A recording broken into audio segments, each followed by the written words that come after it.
Hey everyone, and welcome to Isms by Josie. Today we're going to be doing a long nail Valentine's Day design using Polygel. For my returning subscribers, thank you so much for tuning in, and for my new viewers, please consider subscribing, share, hit that like button, leave a comment below, and click on that notification bell for future videos. So I started off by putting a nail dehydrator and nail primer, both by Gelish. And today we're going to be using all Gelish products,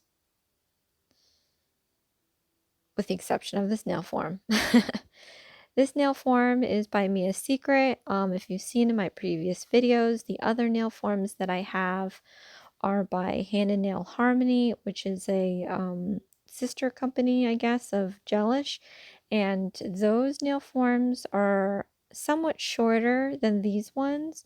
So today I wanted to do a square shape design. As you know, my favorite shape is caffeine. That is my favorite, but my favorite nail shape is coffin or ballerina nails. So designing these square nails are a lot different for me. I'm not used to them. I feel like it's a bulkier nail, but I wanted to use the square today because I'm going to be doing some blocking, not so much color blocking, but I wanted to do a void in my nail, and I'll show you what that looks like in a few minutes. But here on my thumb, I just took a glop of the Polygel, and I'm using the Gelish Slip solution, my favorite solution by far. It has a nice odor to it, not a chemical odor, but more like a floral maybe kind of odor. And it evaporates too, so it doesn't leave your nail gunky or anything. But I just did a thin layer, so we're gonna do a thin layer on this thumbnail to make the shape, and then I'm gonna top it off with more polygel to create this blocking. So nail blocking, at least in my definition of nail blocking, is when you make parts of your nail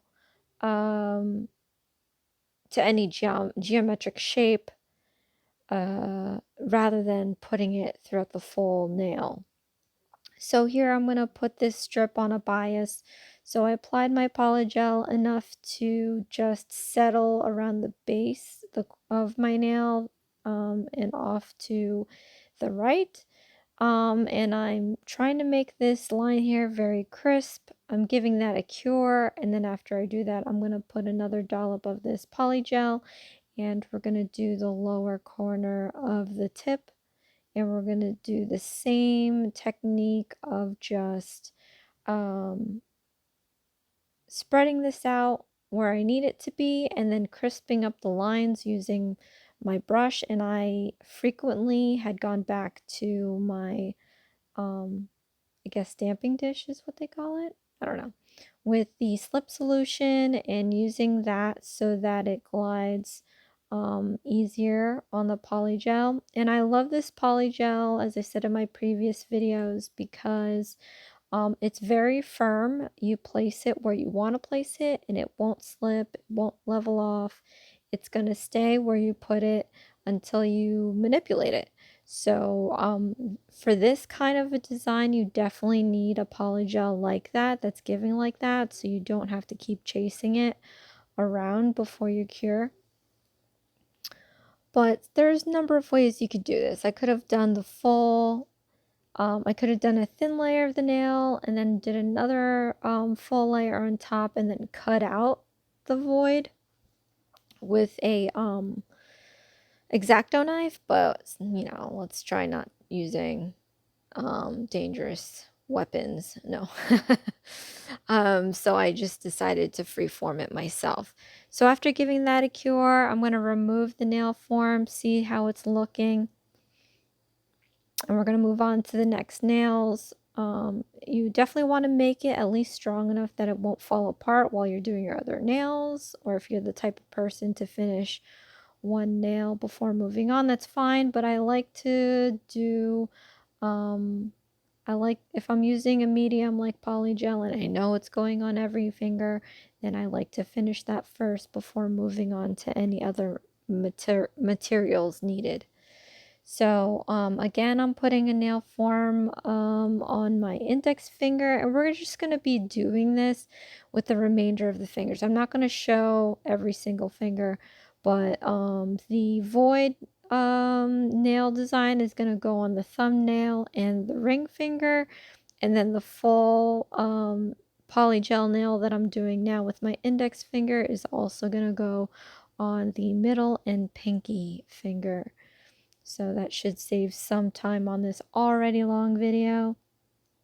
But polygel is the first medium that I used when doing when I started my channel. So it's been over a year since I've used polygel on my hand. So it does feel a little different. It feels nice that I'm getting back to it. It's all nostalgic and everything, but it feels a little uncomfortable, especially when I did the jelly tips all last year, just because, you know, I've gotten accustomed to not having to sculpt anything. The work was already done for me. So having to go from that to actually sculpting the nail, and here I am filing everything. It was a lot of work. I worked a little slower than I normally would have, and it's not as comfortable as I remember it being. So, and on top of that, these are square nails, so I already feel like I'm making my nails a little too big. But for the future designs moving forward, I'm going to try to just work it out to where I can do a coffin or ballerina, because that's more my style. So here I'm taking a file and I want to crisp up those blocking lines. When you do that with color, it's something that you definitely want to do just so that you get a nice clean straight line of color. In this case for me, I just want to make sure I have a clear line, because we're going to be filling in with builder gel, and builder gel is super clear. So when we fill that in, you can see all the crevices that you miss if you're not careful. So that's why we're going to do it that way. So apologies for being out of frame. I feel like from my last full set video, it's been an eternity since filming again. And I know that I put out the 3 videos of me just, you know, the day in the life of long nails videos. And that's just so different. And so just getting back in the swing of things, not only did I feel like the last week was such a long week, leave a comment below if you felt that way as well. But I felt like I hadn't filmed in such a long time, so not only am I uncomfortable making a bigger nail than I normally do, I felt like uncomfortable because it felt like I hadn't filmed in such a long time. So where I normally put my hands to ensure that I'm in frame, I totally just forgot about it. So it's super annoying, but next video, that's what these things are. I mean, I've only been doing this for over a year now, and when you think you've got the hang of it, you know, you're just always thrown, whether, you know, you're distracted or you have long weeks and it feels like you haven't done it in a while. I mean, there's always something throwing off technically, mentally. I think I had a bit of all of that actually this past weekend. So, yeah, it's a learning process all the time, and I just have to remind myself for the next time. Maybe I'll actually go back. I used to put a marker on the table there. So I don't even know if anybody had noticed it in the past, but I would do a faint dot in the middle of the table that I'm videotaping, and so that would remind me to keep my hands over that dot, and I clearly need to do that now because I don't know, I'm all off. So anyway, what I did was I put some base coat, that was actually by Modelones, and then I placed these hearts on there, gave that a cure to get it to stick and stay, and then now I'm applying some Gelish hard gel to fill in the void, and as you can see, it's super clear. I think if you're trying to achieve, and there may be products out there that are super clear. I know I've watched videos with acrylics, clear acrylics that are insanely clear.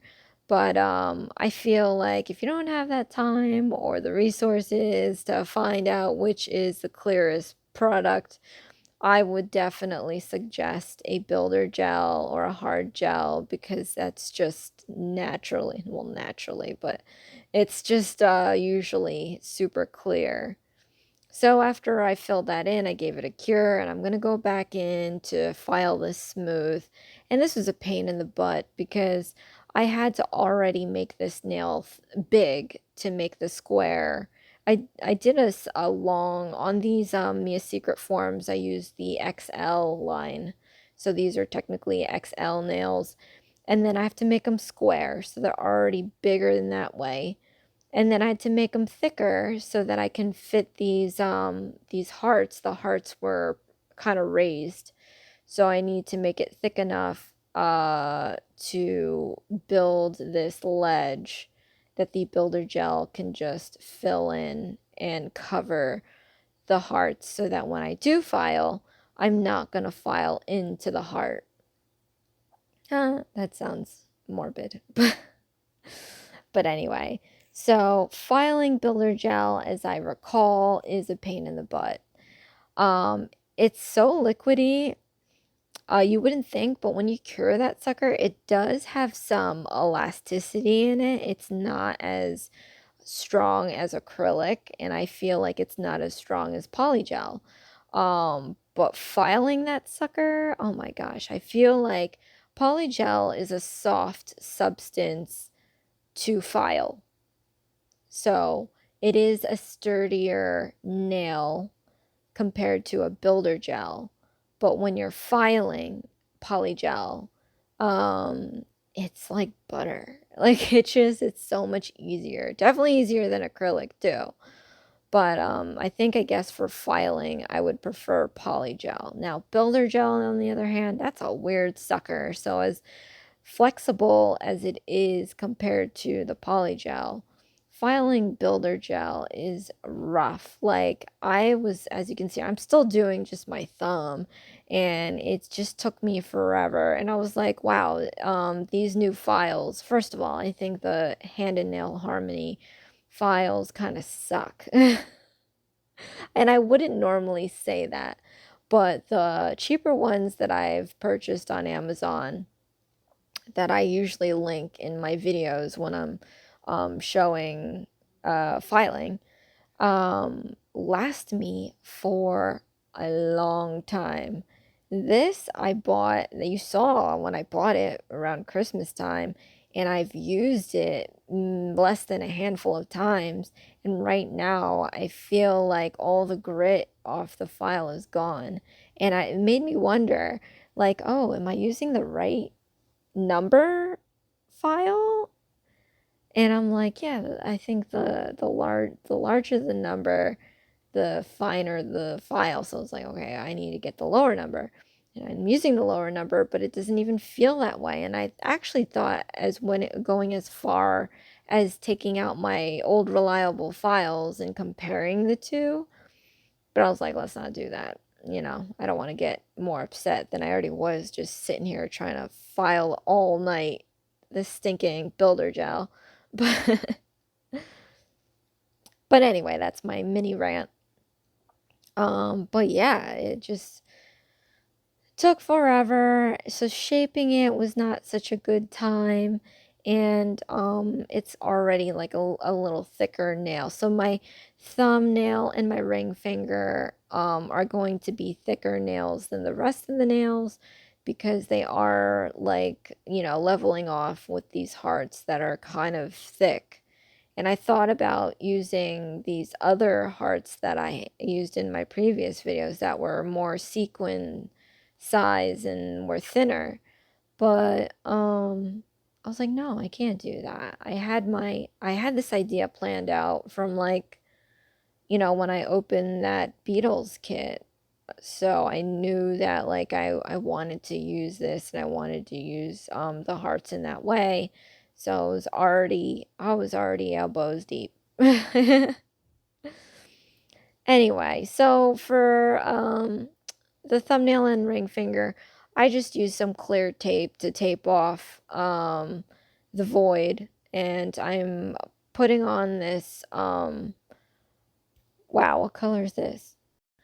Life of the Party. I had to actually look at it because I was like, I know the name of this, and it just slipped my mind. But this is by Gelish, Life of the Party. It's got like a red pigment to it, and it has red glitters in there. So I put for the index ring and pinky, I think I put like 3 coats.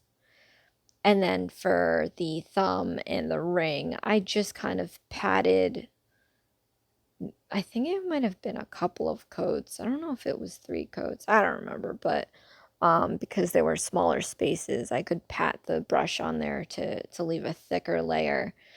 Um, but yeah, so now I just took gelish top coat, and I'm using that to adhere the rhinestones. As you have noticed lately, I've stopped using, not stopped, but I've been barely using my gummy jelly and shiny, partly because I'm running out of it, but also I'm finding that my rhinestones are staying on there with just the top coat, which I think is crazy.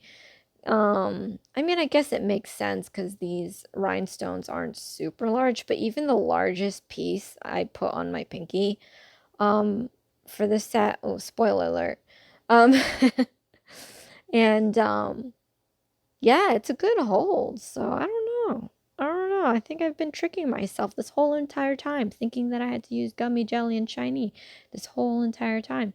And I didn't. I think when it comes to the larger, heavier charms, I have to use the gummy jelly and shiny, which is great because I don't want to run out of that stuff, you know. I have to hold back on my nail purchases. I got it all out of my system this past holiday, but I think that's all that as a family unit we discussed, and I'm willing to that I'm able to do.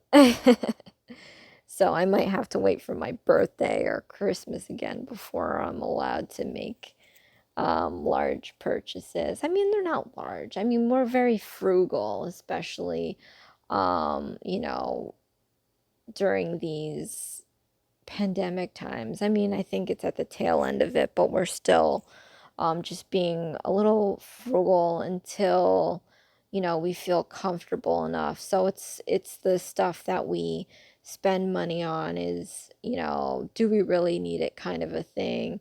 And when it comes to my nail stuff, we don't. So that's always on the back burner until I get like a little break from the mister. I guess life is different when you're no longer one unit and you're in a family unit. I mean, it's not a matter of just, you know, cutting me off and this and that. It's more like, you know, what are our goals and just including each other's say in everything. And some people don't believe in that. They just still do what they want, and which is fine too. And once upon a time, that was me.